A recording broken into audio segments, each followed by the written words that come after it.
Willst du kostenlose animierte Untertitel in CapCut? Nur 5 Mal, dann musst du zahlen. Und am PC? Export komplett blockiert. Im Web fehlen fast alle Effekte. Ich habe alles getestet. Meine Lösung? SRT-Datei plus Karaoke-Effekt, ganz ohne Abo.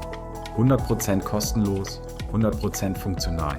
Das komplette Tutorial plus PDF-Guide jetzt verfügbar.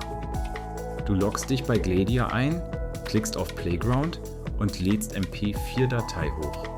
Dann gehst du zum nächsten Schritt, lässt Auto Detect Language aktiviert und wählst bei Transcription and Translation zum Beispiel Deutsch. Jetzt klickst du auf Transcribe. Nach der Verarbeitung wählst du unter Output die Sprache, also Original oder Deutsch. Dann klickst du auf Export SRT und speicherst die Datei. Diese SRT-Datei kannst du direkt in deinem CapCut-Projekt importieren. Öffne CapCut und erstelle ein neues Projekt.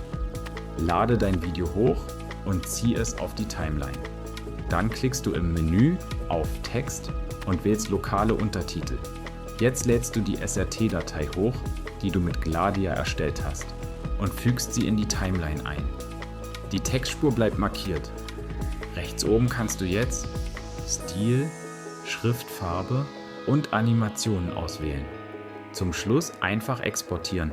Und so sieht das fertige Video aus. Ich bin Katze. Arbeit? Nein, danke. Wenn dir das Video geholfen hat, lass gerne ein Like und ein Abo da.